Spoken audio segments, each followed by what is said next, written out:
tuviste compasión, me guiaste a la cruz y contemplé tu gran bondad, sufriste tú por mí, al tu morir en mi lugar, tu gracia recibí.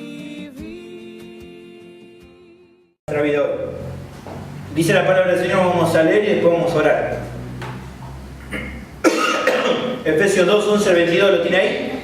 Lo leemos juntos, dice: por tanto, acordaos de que en otro tiempo vosotros, los gentiles en cuanto a la carne, eran llamados incircuncisión por la llamada circuncisión hecha con mano en la carne. En aquel tiempo estaban sin Cristo, alejados de la ciudadanía de Israel y ajenos a los pactos de la promesa, sin esperanza y sin Dios en el mundo. Pero ahora en Cristo Jesús, vosotros que en otro tiempo estaban lejos, habéis sido hechos cercanos por la sangre de Cristo.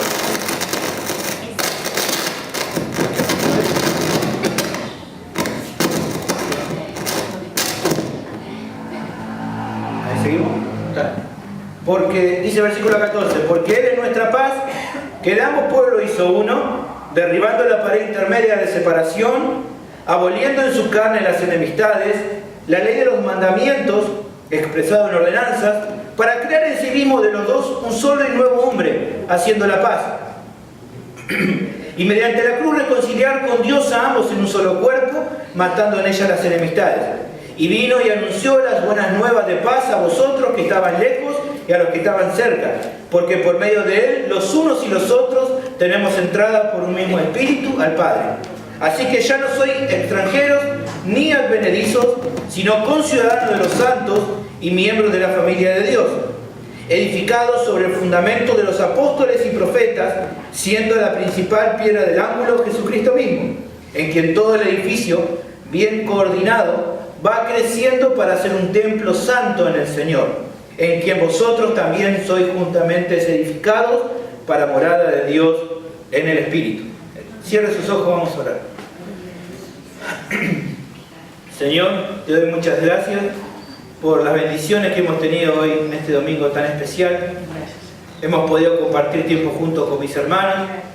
Y Señor, te doy gracias por también este tiempo que hemos podido adorar tu nombre. Hemos cantado tu palabra, Señor, por medio de estos hermosos cánticos que los muchachos nos han dirigido. Hemos escuchado tu palabra, hemos orado los unos por los otros. Y Señor, realmente hoy te pido, como siempre te pido cada vez que voy a compartir tu palabra, que me ayudes, que me salves, Señor. Realmente necesito tu gracia a la hora de predicar, Señor. No puedo yo, Señor, decir nada. Realmente Mateo 10 nos hablaba ahí, decía, es el Espíritu Santo el que habla por medio de nosotros. Y te pido tu gracia, Señor, hoy más que nunca, te pido tu gracia para poder hablar. Dame, Señor, la capacidad de hacerlo. Dame, Señor, la profundidad, el entendimiento para hacerlo y que nada perturbe, que ningún pensamiento traído por el enemigo, Señor, de nuestras almas pueda perturbar mi mente y sacarme del foco de lo que voy a hablar. Dame, por favor, tu gracia, Señor. Dame fuerza para poder predicar, para poder hablar hoy tu palabra con valor, sabiendo, Señor, que es para tu gloria lo que vamos a hacer. Te doy muchas gracias en esta noche. Amén y amén. Luego de haber comenzado la semana pasada con la introducción, ¿se acuerda de esta serie de sermones? Proseguimos hoy en la exposición de nuestro texto. En el sermón pasado hablamos sobre el conflicto en las relaciones humanas y cómo eso llevaba a una alienación. ¿Se acuerdan que les expliqué lo que era la palabra alienación? Una segregación, una división entre los diferentes grupos culturales, y vimos a la luz de la palabra que esto era una realidad en la época apostólica, tanto en su sociedad contemporánea como un peligro latente y real dentro de la iglesia primitiva. ¿Se acuerdan que empezamos a ver a manera introductoria la semana pasada sobre el problema de las relaciones humanas, el problema entre las personas? Cómo en aquel tiempo, cuando Pablo escribe esta carta, ya era un problema real, fuera de la iglesia, pero aún mismo dentro de la iglesia. ¿Se acuerdan que citamos varios casos al respecto? Corintios, Hechos cuando se juntan los apóstoles en el concilio de Jerusalén. Y eso fue a título introductorio. ¿Se acuerdan que estuvimos hablando al respecto? Y haciendo una introducción al tema dijimos que íbamos a seguir desarrollando este concepto. Y hoy vamos a observar que, ¿se acuerdan que hablamos la semana pasada a introducción con respecto al problema que hay en la nación de Estados Unidos? Te vamos a poner el micrófono. Ya lo vamos a solucionar. Pero mientras tanto ahí arreglamos el micrófono. ¿Me escuchan bien? Sí. Bueno, ¿se acuerdan que la semana pasada, a manera introductoria, hablamos con respecto a la sociedad norteamericana y a los peligros que hay? Y todo se nos cruza por el medio, no hay problema. Estamos en vivo. Hablamos con respecto entonces a los problemas de la sociedad norteamericana y cómo ellos, luego de tantos años, siguen con problemas raciales. Y observamos que nuestra sociedad actual no ha cambiado mucho al respecto. 2000 años después, seguimos viendo situaciones que se repiten con respecto a lo que pasaba hace 2000 años atrás en la época apostólica, y hoy vemos que estos problemas se mantienen. Y tal vez mi introducción pasa primeramente por demostrarles que aunque en nuestro país, hoy por hoy, no tenemos marchas raciales en contra de problemas raciales, no vemos hoy eso. No vamos a encontrar hoy gente que se junte para luchar contra un problema racial como ocurre en los Estados Unidos o en otras partes del mundo. Pero aunque no haya marcha por protesta contra el racismo, sí podemos afirmar que nuestra nación se ha formado sobre las bases de una alienación entre las diferentes culturas.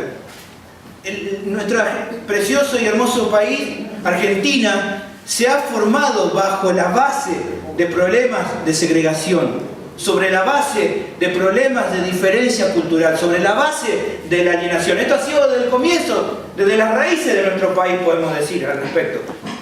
No hace falta que hablemos mucho sobre historia, pero sí sabemos nosotros que los pueblos originarios acá en nuestro territorio fueron claramente desplazados por el hombre blanco, que ellos que desembarcaron en esta tierra y empezaron a desplazar a los pueblos originarios, y hoy actualmente los descendientes de estos pueblos originarios luchan por su reconocimiento y representatividad. Si hoy vas en parte a la capital y a la Casa de Gobierno, vas a ver que están justamente luchando por sus derechos. Y esto no ha quedado allí simplemente. No es que solamente ha sido la lucha del hombre blanco contra los pueblos originarios, sino que también vemos este problema en cada ola inmigratoria que fue trayendo nuevos grupos a nuestro país y desembarcando nuestra nación con diferentes culturas y costumbres, lo que fue originando también separación en muchos casos. Para hacerlo más sencillo y más claro lo que te estoy diciendo, se empezó a formar la idea, ¿no?, de diferentes grupos de acuerdo a las naciones, como cuando vienen. Y de repente en la esquina de tu casa estaba el Tano, ¿no? El Tano que vende cosas, y por allá de otro lado estaba el turco que estaba, y bueno, y así otras más. El chino, el ruso, el turco, el gallego, y es como que en un sentido nuestra sociedad se fue formando sobre la idea de decir, bueno, tal pertenece a tal y yo pertenezco a esta cosa y yo pertenezco a esta otra. Esto es algo que hoy ocurre y a veces uno no lo dice despectivamente, pero tiende a generar una alienación, a decir, bueno, yo pertenezco a este grupo o yo no pertenezco a este otro grupo. Pero aún más, hoy podemos decir que esto no es solamente con respecto a nacionalidades, sino que también se ha reflejado en la cultura actual que tenemos. Ya no con respecto a nacionalidades, sino con respecto a todo tipo de cosas. Y despectivamente las personas se llaman, y tal vez no voy a repetir, pero que tal persona, esto, y perdón por la expresión, pero es real. Y es horrible, pero pasa. Estos son negros, estos son chetos, estos son así, estos son asá, estos son de acá, estos son de allá, y la sociedad está partida. Y mucho de la violencia tiene que ver con esto. Es algo real, es algo que realmente nos afecta. Y aunque realmente vemos que las instituciones intentan abogar para que haya una inclusión social, realmente cada uno de nosotros sabemos que en un sentido lo que ocurre en nuestras instituciones, en nuestro gobierno, el famoso dicho, ¿no?, de escriben con la mano y lo borran con el codo. Intentan supuestamente hacer una inclusión, pero en realidad dentro de esa inclusión siguen generando grupos sectarios que pertenecen y que se intentan dividir. Y hoy supuestamente, y ustedes lo saben mejor ya la política, o sos de uno o sos de otro, no hay intermedio. Y se defiende a muerto a un sector o a otro, y así pasa en todas nuestras áreas de nuestro país. Esto es algo general, no creo que usted no lo vea, pero yo creo que cada uno de nosotros lo vemos. Y si venís de tal país, sos este tipo de persona, y el problema del país porque vienen esta otra clase de personas, porque en realidad tendríamos que llevar una topadora y destruir toda una cosa, y todos el mundo estamos en un sentido divididos unos contra otros, y disgustados. Entonces, no hay protesta racial en este país, ok, no hay, pero sí hay una ligación clara entre las personas. Ya lo habíamos hablado la semana pasada esto, pero me parecía importante volver a marcarlo. Pero lo que es más terrible todavía, creo realmente que este flagelo en muchos casos ha contaminado a lo que se llaman las iglesias evangélicas. En mi caso, yo luego de pertenecer por casi 30 años a diferentes congregaciones y a diferentes iglesias evangélicas, he visto un poco de esto también. He visto un poco de esta idea de decir, bueno, tal o cual persona son diferentes a tal cual otra dentro de la congregación, y no, lo que pasa es que vos no me entendés porque vos no viviste una vida como yo, vos venís de cuna cristiana, y no, porque en realidad bueno, los jóvenes por un lado, las hermanas mayores o los hermanos mayores por otro, los niños por otro, y todo el tiempo vuelve a esta alienación, esta separación. Y no, porque bueno, los hijos de pastores por un lado, y los pastores por otro, y profetas por otro, y evangelistas por otro, y ahora mucho más con el movimiento apostólico, mucho más arriba, más separado, como que diciendo, bueno, no nos juntamos con el cristiano nominal, y segregaciones dentro de las congregaciones. Y yo sé que los que están aquí, que han tenido mucho tiempo de evangelio, esto lo han visto. Las segregaciones, la alienación, las separaciones, terrible. Partidismo dentro de la congregación.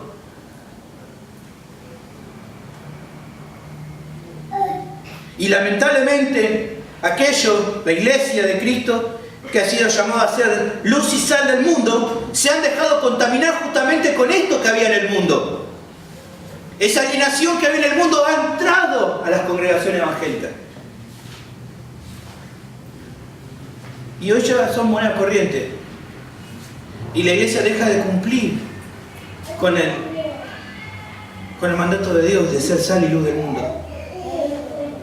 Y aquellas cosas que se ven en el mundo tan comunes, también se ve en la iglesia. Ahora bien, nuestro texto comienza dándonos la pauta de lo que voy a exponer en el sermón de hoy, y les pido que tengan paciencia, espero no ser largo, pero les pido que tengan paciencia.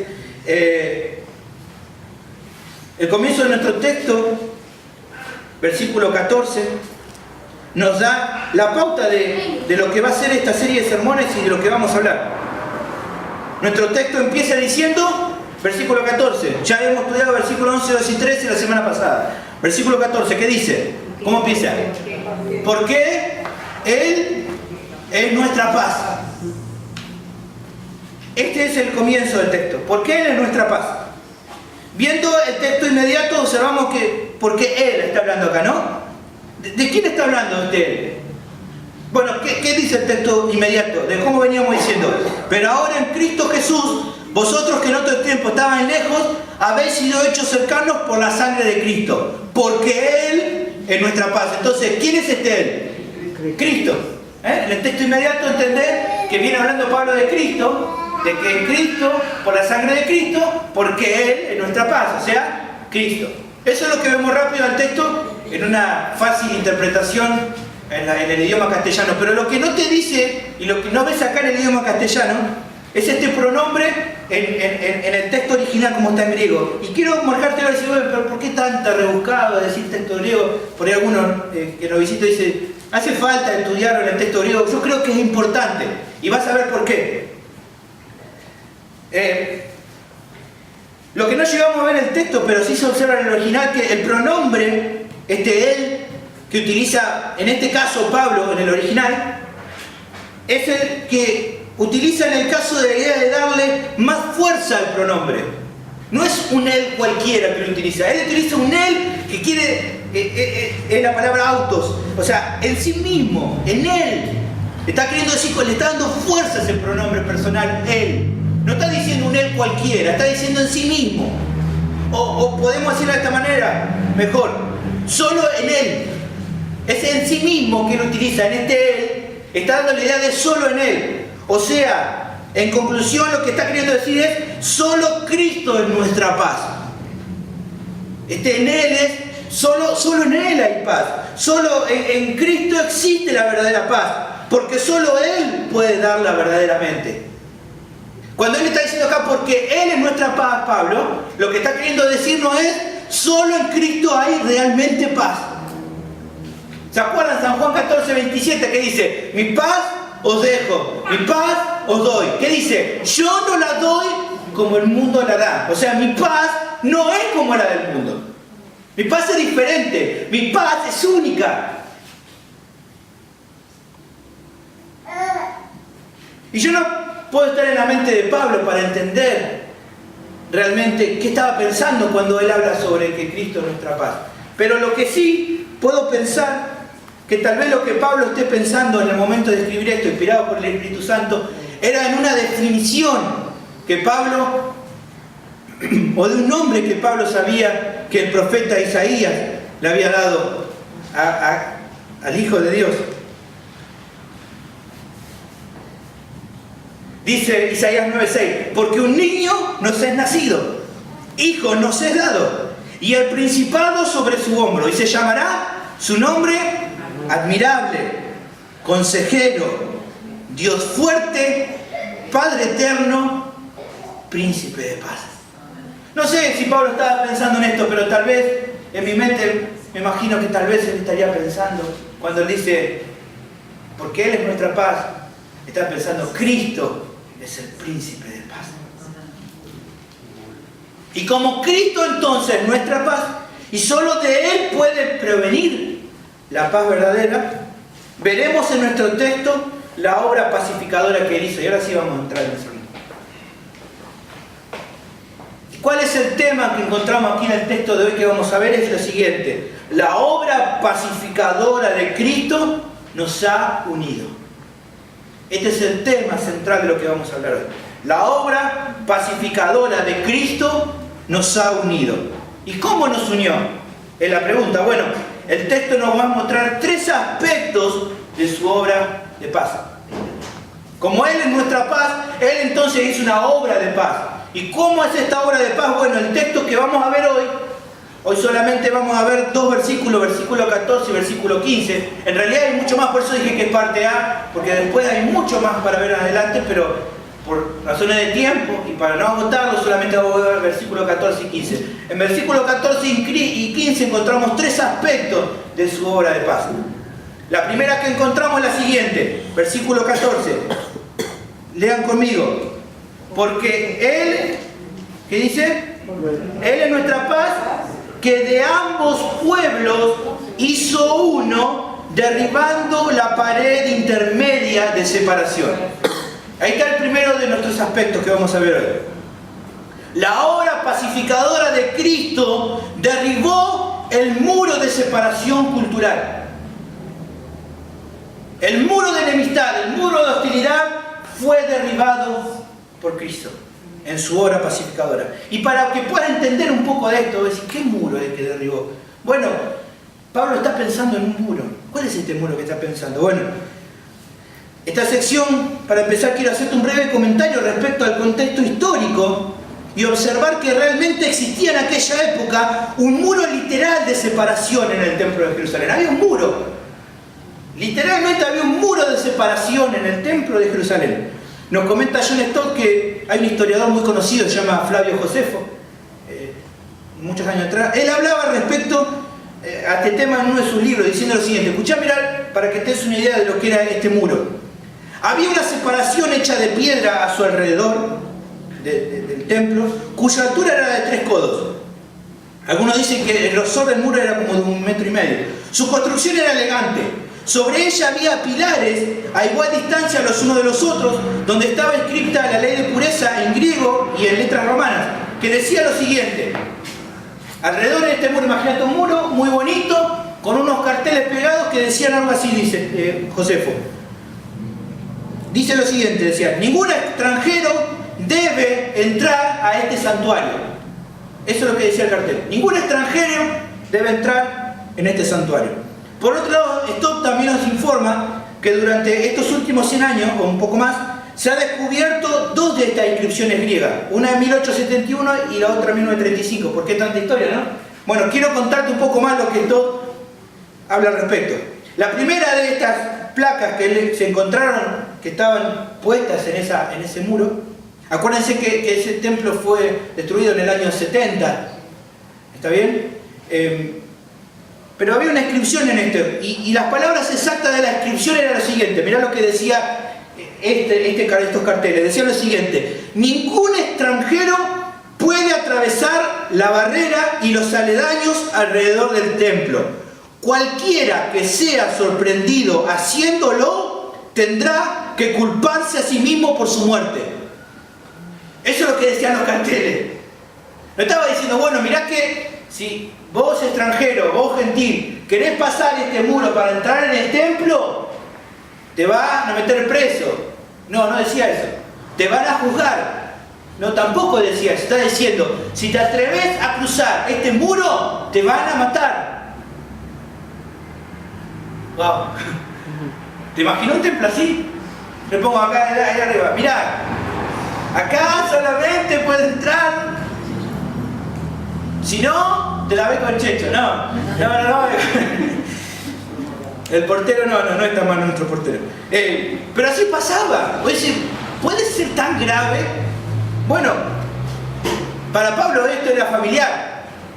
En Hechos capítulo 2, versículo 27 al 33, tenés un momento que cuenta la historia de la detención de Pablo. Pablo es acusado, él llega a Jerusalén y él quiere ir al templo. Y los que estaban en Jerusalén le dicen, mirá, Pablo, está todo mal con vos, no vayas al templo. Porque vos estás diciendo de que le estás predicando a los gentiles, de que hay salvación y que es por medio de Cristo y no por las prácticas. Te van a... Entonces vamos a hacer una... No, pero yo quiero ir al templo, dice Pablo. Bueno, vamos a hacer una cosa, le dicen a Pablo. Llévate 4 judíos con vos y mostrá que realmente vos estás respetando las leyes. Bueno, él entonces va, intenta, viste... No quiere ser piedra de tropiezo y va. Pero dice que la historia cuenta acá, después léelo tranquilo, 8:22, cuenta la historia de que él va al templo y lo atrapan. Dice, mira, acá vino este hombre que está trayendo, dice, gentiles dentro del templo. ¿Por qué dice la historia? Porque lo habían visto que él durante esos días había andado con un gentil caminando por la ciudad, con Trófimo, que era un gentil. Entonces ellos dicen, este entró en el templo con un gentil, hay que matarlo. No había entrado con un gentil, había entrado con otro judío, pero en ese momento es acusado falsamente de que había entrado con un gentil. Entonces los judíos lo atrapan y lo van a matar a Pablo. No era chiste lo del cartel, era pota que le iban a matar. Pero bueno, en ese momento la gracia de Dios, la soberanía, la providencia de Dios hace que los soldados romanos vayan y lo salven. Estaban por matarlo. Lo van a matar. No te estoy cargando. Lee después Hechos 22, va a ver que lo estaban por matar. Obviamente había una situación ahí que Pablo, pero esto era real. Los gentiles no podían entrar en el templo. Había algo que se llamaba el atrio de los gentiles hasta donde ellos podían avanzar. La pregunta que tal vez algunos podemos hacer, pero ¿Dios estaba de acuerdo con esta separación? Pero ¿cómo puede ser? Si el templo había sido pensado por Dios para cosas, ¿estaba bien esto de los carteles? ¿Cómo podía Dios? Y al respecto el pastor MacArthur nos da claridad. Él dice lo siguiente: Dios en un comienzo había separado a los judíos de los gentiles, había separado un pueblo para sí. En Isaías capítulo 5 encontrás él diciendo, bueno, yo tomé a mi viña y la separé del resto y yo la preparé para mí solo. Entonces él sí hizo una separación, pero con el propósito de redimir a ambos grupos. Él se apartó un pueblo para sí, para que entonces las naciones a ver a este pueblo diferente pudieran creer en este Dios, que era un Dios diferente a los demás. Ese fue el propósito. Él no hizo esta segregación para que entonces ellos se creyeran importantes. La hizo para mostrar que él tenía un pueblo especial. Él colocó el atrio de a los gentiles en el templo con el fin específico de ganarles para él, de que los gentiles también pudieran venir con él. La función que tenía ese lugar era que los judíos evangelizaran, por así decirlo, a los gentiles y los convirtieran en prosélitos del judaísmo para que ellos también fueran cercanos a Dios. Dios había hecho ese atrio ¿para qué? Para que los gentiles pudieran armarse del templo y entonces los judíos le hablaran del Dios de los judíos, que era el Dios verdadero. Para eso es ese lugar. Pero ¿qué hicieron estos hombres? En vez de utilizarlo para eso, hicieron una segregación total, creyéndose que eran lo único que merecían, creyendo que en ellos había algo más bueno que los demás, creyendo que porque respetaban sus costumbres, ellos, porque respetaban y porque se circuncidaban, hacían muchas cosas, eran más merecedores del cielo que los otros pueblos no lo merecían. Salvación por obra. Y qué paradoja. Sin embargo, ese atrio, el de los gentiles, fue el que los líderes judíos del tiempo de Jesús utilizaron, ¿saben qué? Para hacer la cueva de ladrones. Lo que Jesús llamó, esto es una cueva de ladrones. Usaron el atrio de los gentiles, en vez de usarlo para predicar el evangelio, para hablar de lo que era el Dios real, el Dios verdadero, fue el lugar donde estaban los cambistas.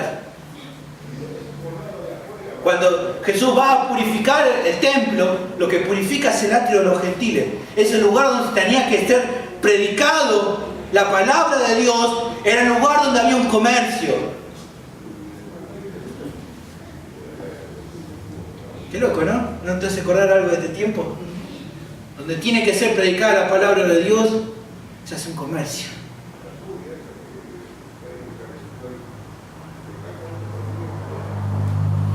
Los judíos habían hecho eso. Entender un poco más por qué el enojo santo de nuestro Señor, decir, ¿qué están haciendo?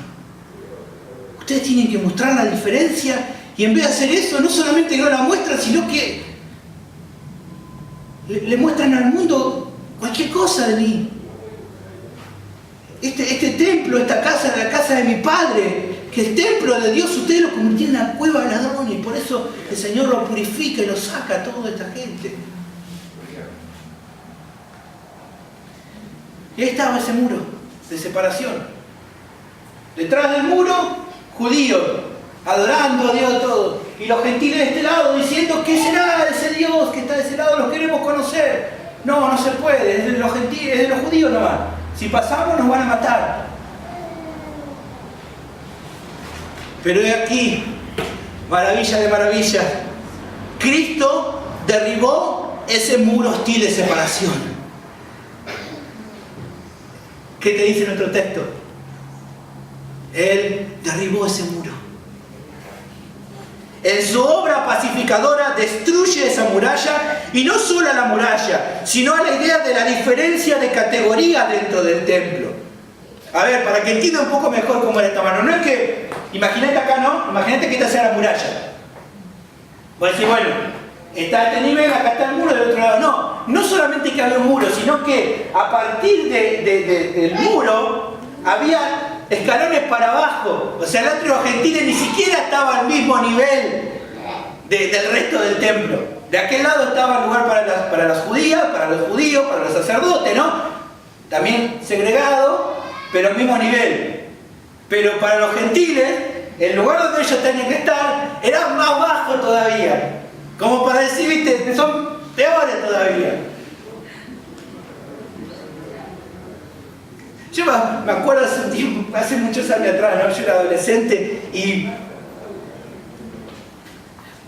como algo que es bueno se puede llegar a cambiar, ¿no?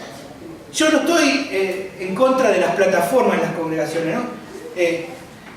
La idea de la plataforma es para que entonces el predicador pueda hablar, ¿no? Y se escuche mucho mejor y se vea de una manera más clara. Y eso está bueno. Pero vos fijate cómo se ha cambiado. Y en muchas... Yo pertenecí a una congregación donde esa plataforma era como lugar santísimo, ¿no? Es como que el otro era el atrio de los gentiles y ahí arriba, ¿no? Yo me acuerdo de haber hecho una obra de niños, ¿no? Mi hermana preparó una obra para chicos. Y en esa obra, ¿viste? Supuestamente cantaba una canción y los nenitos bailaban. Y la llamaron le puedo contar porque no está presente. La llamaron a mi hermana y me decía, Alejandra, ¿cómo hiciste eso? Y ella decía, ¿pero qué? ¿Estuvo mal? Bueno, sí, estuvo mal. Por ahí que bailaron. No, el problema no es si bailaba. ¿Cómo lo vas a hacer arriba del púlpito? Estás loca, ¿cómo lo vas? Si lo hubiera hecho abajo por lo menos, pero ahí arriba lo vas a hacer. Y yo me puedo pensar, ¿qué tenía ese lugar ahí arriba de especial? ¿Qué tiene? ¿Qué hay ahí arriba que lo hace más grande que lo que está abajo? El problema no era la plataforma, y te lo vuelvo a repetir, gloria a Dios si un día tengamos nosotros una hermosa plataforma. El problema es utilizar eso para intentar hacer una división entre las personas. Aleluya. ¿Y por qué voy a hacer una división donde Dios no hizo división? ¿Por qué hacerla? Perdón que hoy no está claro para decirme no grite tanto. Me estoy quedando así por parte. Había un desnivel, pero ahora en Cristo los unos y los otros son parte del mismo templo, del mismo pueblo, y no hay diferencia entre ellos. No hay diferencia. No hay diferencia. Por más que alguien te diga, no, pero no es lo mismo. Sí, hay diferentes roles y ministerios y dones dentro de la iglesia, eso está claro, pero ninguno tiene algo mayor que... Fíjate lo que dice, te lo leo para que no lo busques, si no perdemos mucho tiempo. Gálatas 3, 26, 28 dice: pues todos sois hijos de Dios por la fe en Cristo Jesús, porque todos los que habéis sido bautizados en Cristo, de Cristo estáis revestidos. Ya no hay judío ni griego, no hay esclavo ni libre, no hay varón ni mujer, porque todos sois uno en Cristo Jesús. Son uno. Son igual de importantes para Él. La sangre de Cristo fue suficiente para todos ellos. Y son igualmente amados por Él.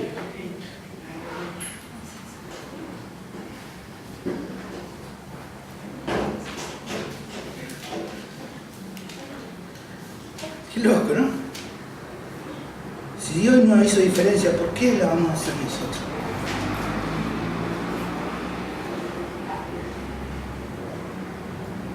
Colosenses 3:11 de la Biblia, donde no hay griego, ni judío, circuncisión, ni incircuncisión, bárbaro, ni escita, siervo, ni libre, sino que Cristo es el todo y en todos. Sí, Tiaguito, amén. 1 Corintios 12 dice, ¿por qué va a decir la mano? Porque no soy pie, o por el pie, porque no soy mano, no soy. Si son todos iguales e importantes los miembros, todos son necesarios. Sea el rol que te ha dado en la congregación del Señor, sea el don que te haya dado, son todos importantes. Es entonces mi reflexión a esta idea. Si Dios derribó el muro de separación entre las diferentes sociedades para formar un solo pueblo, ¿por qué haríamos nosotros nuevos muros? ¿Por qué? Debemos procurar entonces la unidad de la iglesia en el vínculo de la paz. Efesios 4:13, solícito en guardar la unidad en el vínculo de la paz. Debemos dejar de lado conceptos cerrados como jerarquizar o categorizar a los hermanos de acuerdo a su condición y guardarnos de no pecar en ese sentido. La obra de paz de nuestro Señor Jesucristo también trabaja en conceptos que tienen que ver con prácticas religiosas que muchas veces tienden a separar antes que unir. Y antes de saltar al otro aspecto, guardémonos, hermanos, de categorizar cristianos de primera, de segunda. No, hermano, de ninguna manera. Y más adelante vamos a hablar un poquito más al respecto. Pero vamos al segundo aspecto, se nos va la hora. ¿Venimos bien? Venimos bien. El siguiente aspecto es: la obra de Cristo abolió las prácticas religiosas que separan a los hombres. Dice el texto siguiendo: aboliendo, liberando en su carne, está hablando de Cristo, las enemistades, la ley de los mandamientos expresados en ordenanzas. El texto continúa diciendo que el príncipe de paz abolió en su carne las enemistades, la ley de los mandamientos expresados en ordenanza. ¿Qué quiere decir esto? No quiere decir en primera medida que Cristo haya abolido o nos haya liberado del carácter moral de la ley de Dios. Él dijo: yo no vine a abrogar la ley, sino vine a cumplirla. Entonces, ¿qué es la ley que él abolió? Y bueno, como explica el comentarista Hendrickson, tiene más que ver con la ley ceremonial. De ahí es que el apóstol la nombra como mandamiento expresado en ordenanza. Fíjate que el texto dice mandamiento expresado en ordenanza. Y fíjate un texto paralelo a este, Colosenses capítulo 2, versículo 8 a 16. Buscalo ahí si querés y lo leemos juntos. Y te meto un solo a César. Buscamos que te queda. ¿Qué dice? Colosenses 2:8. Mirad que nadie os engañe por medio de filosofías y huecas sutilezas, según las tradiciones de los hombres, conforme a los rudimentos del mundo y no según Cristo.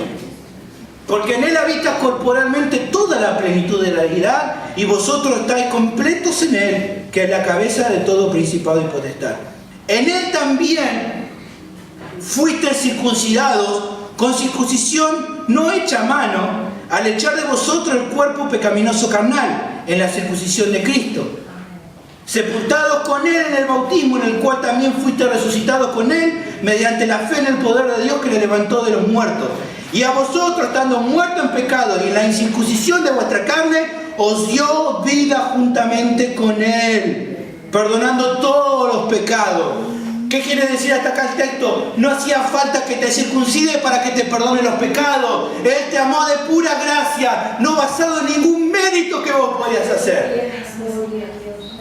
Anulando el acta de los decretos que había contra nosotros, que nos era contraria. Éramos llamados incircuncisos, no éramos el pueblo, estábamos lejos. Él anuló esa acta de decreto que había contra nosotros, que nos era contraria, quitándola del medio y clavándola en la cruz. Y despojando a los principados y a las potestades, los exhibió públicamente, triunfando sobre ellos en la cruz. Y acá viene el punto principal de lo que Pablo está diciendo. Si ya no hace falta incircuncisión, si ya no hace falta lo ceremonial, lo ritual que quieren imponer a los judíos a ustedes, por tanto nadie os juzgue en comida o en bebida, o en cuanto a días de fiesta, luna nueva o días de reposo. No se dejen que los engañen, creyendo que supuestamente para que puedan alcanzar la salvación o para ser los hombres mejores tienen que comer cierto tipo de comida y cierta no. Y no estoy hablando acá de los que son diabéticos, está bien que se cuiden en la comida, pero el problema es que los judaizantes le decían: no, vos sos cristiano, no, entonces no comás chancho. No, vos sos cristiano, pero tenés que circuncidarte, porque si no, no sos cristiano, no sos discípulo de él. No, si vos sos discípulo de él, tenés que antes de comer lavarte 10 veces las manos. Y él dice: no, ya fue eso. Cristo abolió eso. La referencia es entonces, dice Hendrickson, a las muchas reglas y regulaciones del código mosaico, estipulaciones tocantes a asuntos tales como fiestas, alimentos, ofrendas, circuncisión. El gran error cometido por los judíos fue que habían cambiado el énfasis de la ley de lo moral a lo ceremonial. Y en cuanto a lo último, habían invalidado la ley de Dios por su tradición. Ese era el problema. Sacaron la ley de Dios, lo que Dios sí decía que estaba mal y lo que estaba bien, y pusieron su tradición diciendo esto es lo que está bien y esto es lo que está mal.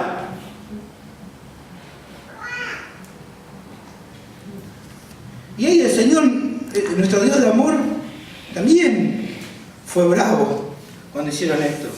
¿Por qué? Porque era la palabra de Dios que estaba en juego. Porque estos hombres decían, esto es palabra de Dios. Ustedes antes de comer lávense las manos un montón de veces, porque si no son inmundos. Yo no dije eso, habrá dicho Dios. Entonces él atacó esto. Y fíjense lo que dice. Mateo 15 dice, entonces se acercaron a Jesús ciertos escribas y fariseos de Jerusalén diciendo, ¿por qué tus discípulos quebrantan la tradición de los ancianos? Porque no se lavan las manos cuando comen pan. Y no es que no se lavan la mano, pero no como ellos querían. No como ellos lo querían como una tradición, tienen que lavarse las manos de esta manera, alcohol en gel, detergente y un montón de cosas más, porque si no, están pecando. Y justo a Jesús le van a venir a orar. El autor de la ley le van a venir a querer decir. Respondiendo Jesús le dijo, ¿por qué también vosotros quebrantáis el mandamiento de Dios por vuestra tradición? Porque Dios mandó diciendo, honra a tu padre y a tu madre, y el que maldiga al padre o a la madre muere irreversiblemente. Pero vosotros decís, cualquiera que diga a su padre o a su madre, en mi ofrenda a Dios todo aquello con que pudiera ayudarte, ya no de honrar a su padre o a su madre. Así que invalidás el mandamiento de Dios por vuestra tradición. ¿Qué es lo que estaban haciendo estos chantas? Porque eran unos chantas. La gente era común que ayude a su padre, a su madre, ¿no? Y se imaginan que estamos hablando de personas ya mayores que necesitaban ayuda de los hijos. Pero ¿qué decían ellos? Bueno, esto que yo te podría dar esta plata, te podría dar esto que traje, pero mira, esta es mi ofrenda a Dios. Entonces es corbán, o sea, mi ofrenda a Dios, entonces no te lo puedo dar, papá y mamá. Eso no estaba en ningún lado, ellos lo habían inventado.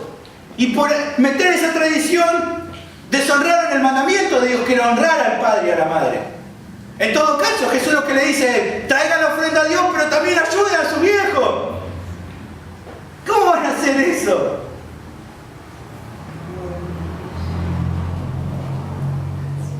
Hipócritas, le dice el Señor. Bien profetizó de ustedes Isaías cuando dijo, este pueblo de labios me honra, mas su corazón está lejos de mí. Pues en vano me honran, enseñando como doctrinas mandamientos de hombres.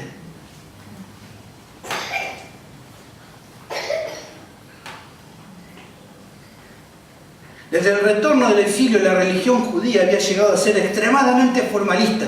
Se enfatizaba la obediencia a los reglamentos tradicionales.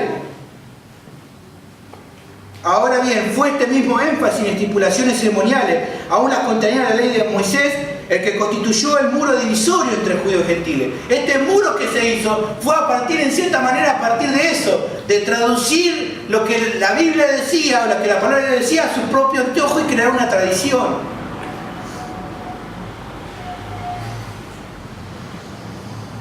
El gentil no comprendía por qué tenía que ser circuncidado para poder ser salvo. El pasaje enseña que Cristo, por medio de su sufrimiento y muerte, puso fin a la ley de ceremonias e hizo cesar su poder esclavizador. Y acá donde nuevamente nos llama una reflexión, hermano. Al considerar que tengamos cuidado de no pecar en hacer división con otros hermanos por costumbres diferentes a las nuestras, que no están relacionadas con mandamientos bíblicos, sino más bien con formas o diseños dados por hombres o por iglesias, que no son malos en sí mismos, pero de que de ninguna manera deben crear distanciamiento entre hermanos dentro de la congregación o con otras congregaciones que son sanas doctrinalmente. Está bueno que haya sistemas y diseños de otras congregaciones, esto es normal. Algunas iglesias definieron decir, bueno, vamos a cantar solamente salmos. Está bien. Lo pensaron así, bueno, está bien hacerlo así. Otras iglesias prefieren cantar parados, otros sentados, unos himnos. otro tipo de canciones bíblicas estamos hablando, ¿no? No cualquier tipo de pavada de canciones. Canciones bíblicas. Y está bien. Algunos, como decía, levantan la ofrendita con la bolsita, otros ponemos un cofrecito. Y está bien. Son sistemas que se adoptan en cada iglesia. Pero el problema es, nuevamente, cuando hacemos de esos sistemas tradición. Y hacemos y nos diferenciamos de los demás y decimos los otros están en pecado porque no hacen como nosotros hacemos. Están en pecado. No me puedo unir a vos. ¿Por qué? Porque vos no cantás salmo. ¿Y qué tiene que ver? ¿Dónde dice la Biblia que solamente por salmo? No sé, nosotros decimos, está bien, háganlo, pero no te desunas. No te desunas por eso. Si Dios abolió las enemistades, abolió las enseñanzas de las tradiciones judías y ceremoniales, ¿por qué nosotros crear nuevas? ¿Por qué hacerlo? Y esto es terrible. Yo una congregación donde permanente, pelito permanente, una acá estaría complicada. Pelo permanente, disciplina por pelo permanente. Sí, pero ¿dónde? Tradiciones, porque igual que no te vean pantalones, disciplina. Igual que pelo largo, pelo corto, teñido, un montón de cosas, pelo, y que te pone un arito, no te pone un arito, te pinta poco, no te pinta, y divisiones, y divisiones, y divisiones, cuando Dios dijo, únanse. Aleluya. Por eso, hermano, realmente está bueno, o sea, cada uno de ustedes tiene diferentes costumbres que ya vienen, está bien, pero no permita que esas costumbres tuyas propias, que están buenas, te separen de tu hermano.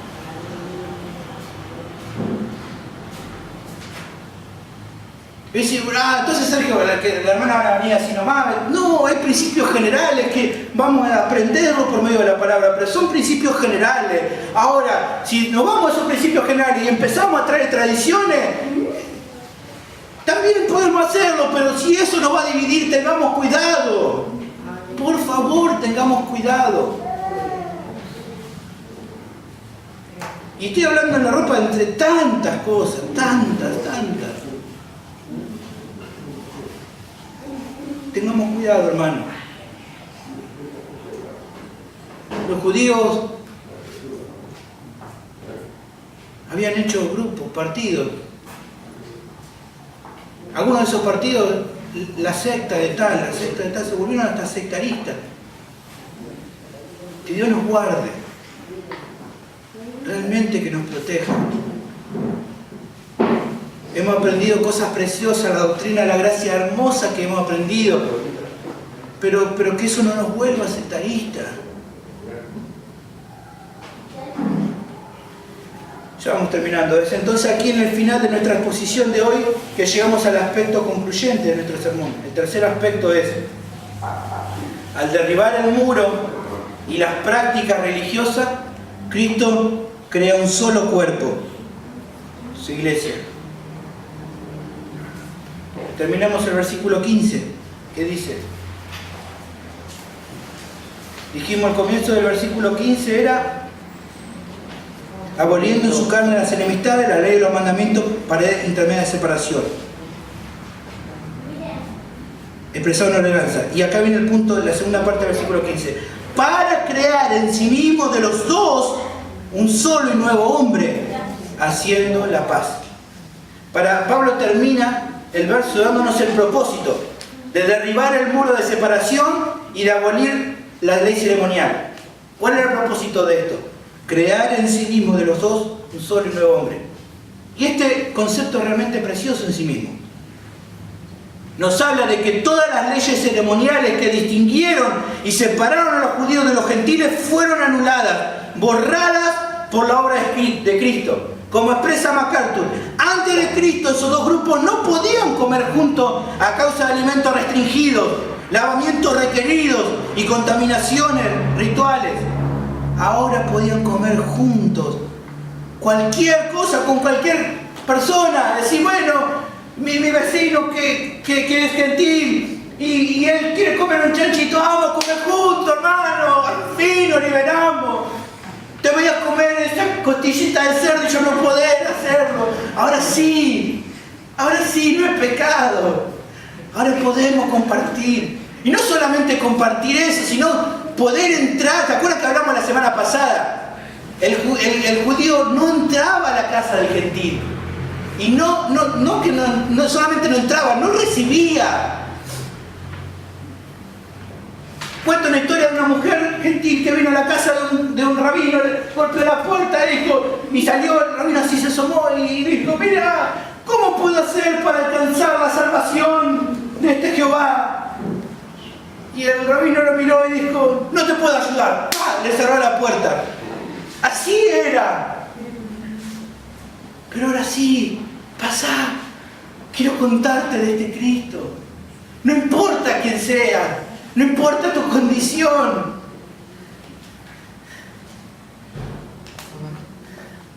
Un gentil no podía adorar en plenitud en el templo judío. Ya hemos visto, no sabían lo que era adorar realmente a Dios. Y un judío no podía rendir culto en un templo pagano.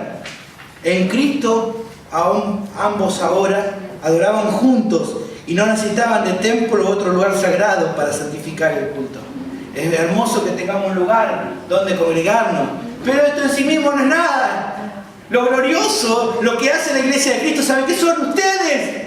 Aleluya, gloria a Dios. Un día Isa hacía lo loco, me dijo, Sergio, no importa que nos quedemos sin local, nos vamos bajo un árbol y hacemos ahí culto. Y yo decía que está loco, pero qué verdad, porque la iglesia no lo hace en la pared. Qué bonito el lugar que tenemos. La iglesia de Cristo lo hace donde hay 2 o 3 reunidos en mi nombre, yo estoy en medio de ellos. Simple, hermano. Simple, tan simple como decía Pablo.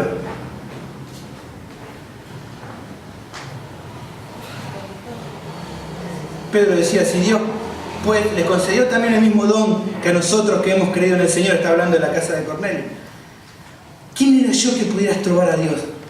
Entonces de estas cosas callaron, dice, estaban en el concilio allí en Hechos 11, y glorificaban a Dios diciendo, de manera que también a los gentiles ha dado Dios arrepentimiento para vida.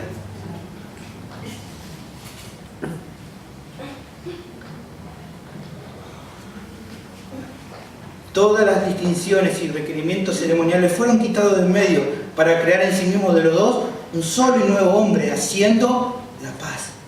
Nuevamente notamos el término en sí mismo, como vimos al comienzo, en sí mismo, dándonos la idea de que esta unidad solo puede ser dado en Cristo. Cristo es esa obra, nos unió. Y es notable también la palabra que utiliza acá para Pablo, ¿se acuerdan? Un nuevo hombre. La palabra que utiliza para esa palabra nuevo, versículo 15 leímos, dice, para crear en sí mismo los dos un solo y nuevo hombre. Ese nuevo que él utiliza es la palabra kainos. No habla de algo nuevo en tiempo.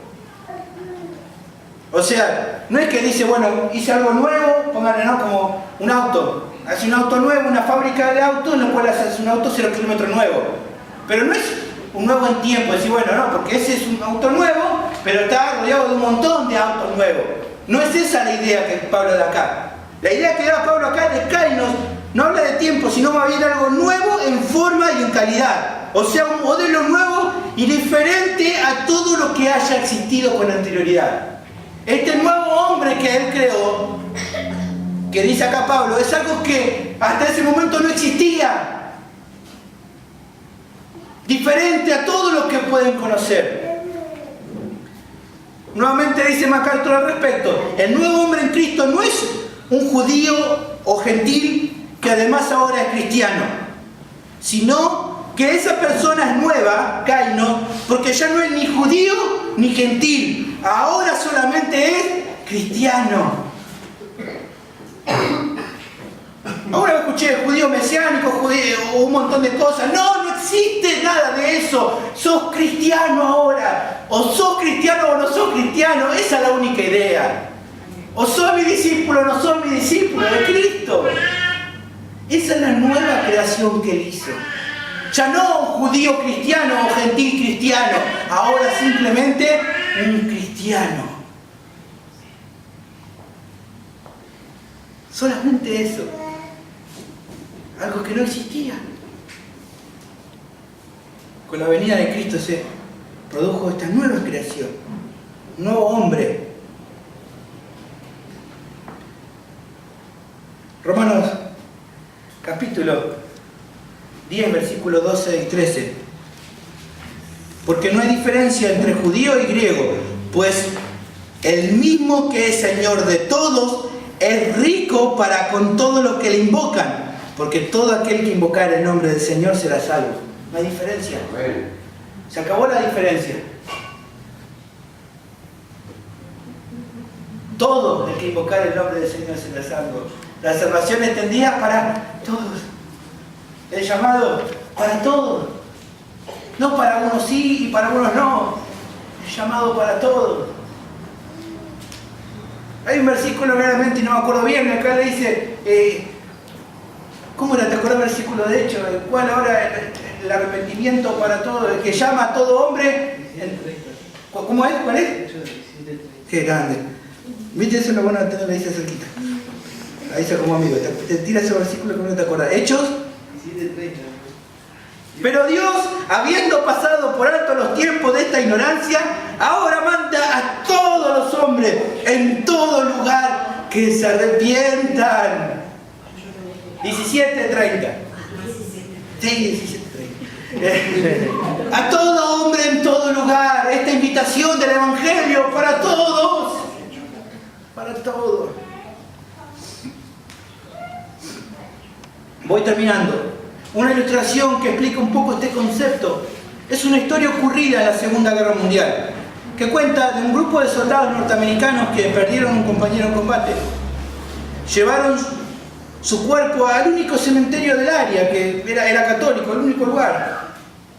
Al enterarse el sacerdote, el cura, que el difunto no era católico, dijo: lo siento, pero él no puede ser sepultado acá porque no es católico. Los soldados, descorazonados y desalentados, y escúcheme chicas, porque si no, no van a entender la ilustración. Los soldados, descorazonados y desalentados, decidieron hacer lo que consideraron la siguiente mejor opción, y sepultaron a su camarada justo fuera del cementerio. Como no podía entrar adentro, dijeron, bueno, enterremos lo que sea al lado de la cerca del cementerio, al lado de la cerca divisoria. A la mañana siguiente regresaron estos soldados para dar sus últimos respetos al difunto, pero no pudieron encontrar una tumba por fuera de la cerca. Buscaron, lo habíamos enterrado acá al lado de la cerca y no está. ¿Qué pasó? Tras contarle al sacerdote su dilema, el sacerdote le dijo lo siguiente: la primera parte de la noche estuve despierto y apenado por lo que le dije antes, y la segunda parte de la noche la pasé moviendo la cerca. Cuando Cristo derribó la pared intermedia de separación, aboliendo en su carne las enemistades, lo que hizo fue quitar la cerca por completo, para crear en sí mismo de los dos un solo y nuevo hombre, haciendo la paz. Ninguna persona que acude a Él será excluida, y ninguna persona incluida podrá distinguirse espiritualmente de cualquier otra. Y para terminar, hoy quiero simplemente decirte las palabras de nuestro Señor Jesucristo: la obra ya está hecha. Todo aquel que a mí viene, yo no le echo fuera. Amén. Vamos a ver.